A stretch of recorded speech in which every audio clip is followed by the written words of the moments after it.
आज से लगभग 500 साल पहले वास्को डिगामा आया था हिंदुस्तान। इतिहास की चौपड़ी में, इतिहास की किताब में हम सब ने पढ़ा होगा कि सन 1498 में मई की 20 तारीख को वास्को डिगामा हिंदुस्तान आया था। इतिहास की चौपड़ी में हमको ये बताया गया कि वास्को डिगामा ने हिंदुस्तान की खोज की, और ऐसा लगता है कि जैसे वास्को डिगामा ने जब हिंदुस्तान की खोज की तो शायद उसके पहले हिंदुस्तान था ही नहीं।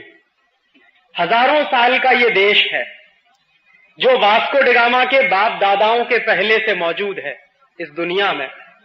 तो इतिहास की चौपड़ी में ऐसा क्यों कहा जाता है कि वास्को डिगामा ने हिंदुस्तान की खोज की, भारत की खोज की? और मैं मानता हूं कि वो एकदम गलत है।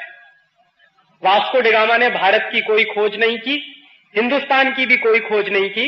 हिंदुस्तान पहले से था, भारत पहले से था। वास्को डिगामा यहां आया था भारतवर्ष को लूटने के लिए।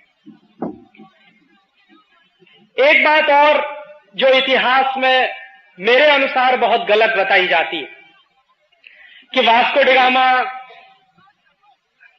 श्री हरिभाई देसाई समकालीन तंत्री बता रहे थे, आप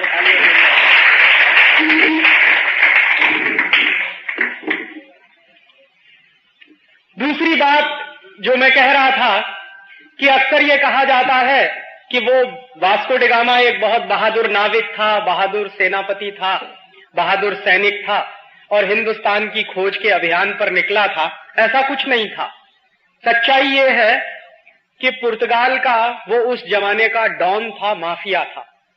जैसे आज के जमाने में हिंदुस्तान में बहुत सारे माफिया किंग हैं, उनका नाम लेने की जरूरत नहीं है क्योंकि मंदिर की पवित्रता खत्म हो जाएगी।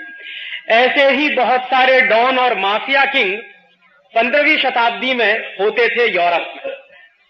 और 15वीं शताब्दी का जो यूरोप था, वहां दो देश बहुत ताकतवर थे उस जमाने में।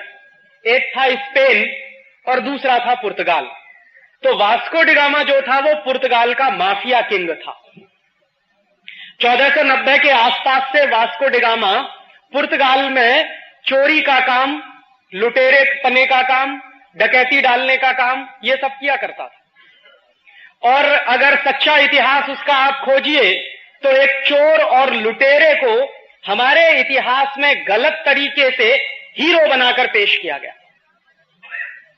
और ऐसा जो डॉन और माफिया था उस जमाने का पुर्तगाल का, ऐसा ही एक दूसरा लुटेरा और डॉन था, माफिया था, उसका नाम था कोलंबस।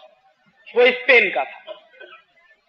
तो हुआ क्या था, कोलंबस गया था अमेरिका को लूटने के लिए और वास्को डिगामा आया था भारतवर्ष को लूटने के लिए। लेकिन इन दोनों के दिमाग में ऐसी बात आई कहां से? कोलंबस के दिमाग में ये किसने डाला कि चलो अमेरिका को लूटा जाए, और वास्को डिगामा के दिमाग में किसने डाला कि चलो भारतवर्ष को लूटा जाए? तो इन दोनों को ये कहने वाले लोग कौन थे? अतुल भाई जो बता रहे थे वही बात मैं आपसे दोहरा रहा हूं। हुआ क्या था कि 14वीं और 15वीं शताब्दी के बीच का जो समय था, यूरोप में दो ही देश थे जो ताकतवर माने जाते थे। एक देश था स्पेन, दूसरा था पुर्तगाल। तो इन दोनों देशों के बीच में अक्सर लड़ाई झगड़े होते थे। लड़ाई झगड़े किस बात के होते थे कि स्पेन के जो लुटेरे थे वो कुछ जहाजों को लूटते थे तो उसकी संपत्ति उनके पास आती थी। ऐसे ही पुर्तगाल के कुछ लुटेरे हुआ करते थे, वो जहाजों को लूटते थे तो उनके पास संपत्ति आती थी। तो संपत्ति का झगड़ा होता था कि कौन कौन संपत्ति ज्यादा रखेगा, स्पेन के पास ज्यादा संपत्ति जाएगी या पुर्तगाल के पास ज्यादा संपत्ति जाएगी। तो उस संपत्ति का बंटवारा करने के लिए कई बार जो झगड़े होते थे वो वहां की धर्म सत्ता के पास ले जाए जाते थे। और उस जमाने की वहां की जो धर्म सत्ता थी वो क्रिश्चियनिटी की सत्ता थी। और क्रिश्चियनिटी की सत्ता में 1492 के आसपास पोप होता था जो 6th कहलाता था, 6वां पोप। तो एक बार ऐसा ही झगड़ा हुआ पुर्तगाल और स्पेन की सत्ताओं के बीच में। और झगड़ा किस बात को लेकर था? झगड़ा इस बात को लेकर था कि लूट का माल जो मिले वो किसके हिस्से में ज्यादा जाए।